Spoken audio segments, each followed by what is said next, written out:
Hey guys, welcome back to my channel. Excited! Welcome back to my channel.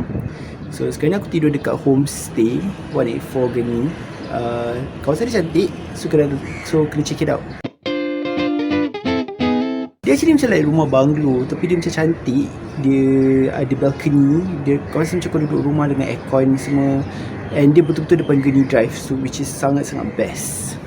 Okay. Homestay. Itu homestay dia. Nama homestay dia nombor 184 Geni Drive. So ni dia punya view lah. Dia macam rumah bungalow actually, tapi diorang convert jadi homestay. So ni satu rumah.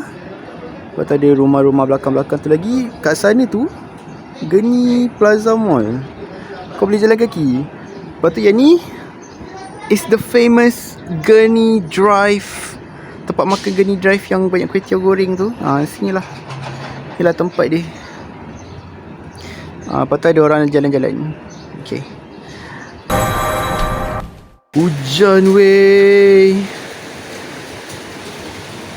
Apakah holiday ni? Ini bukan holiday. Aku tersalah datang waktu ke? Aku dah siap dah. Aku dah siap semua tau tak? Basah weh.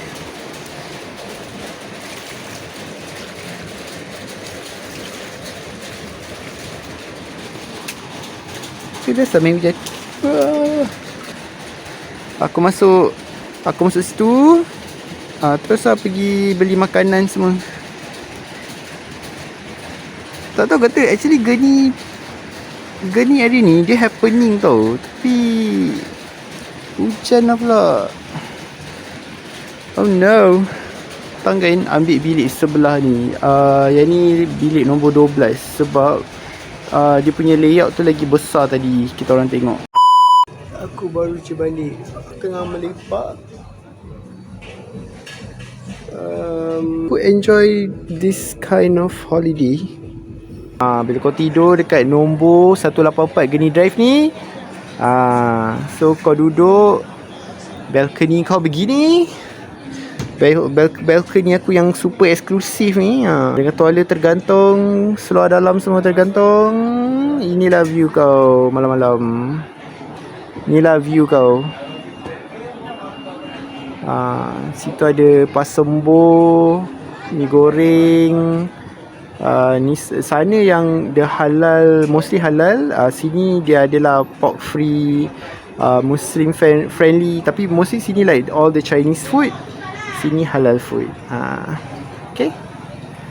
So okay lah, sinilah view dia.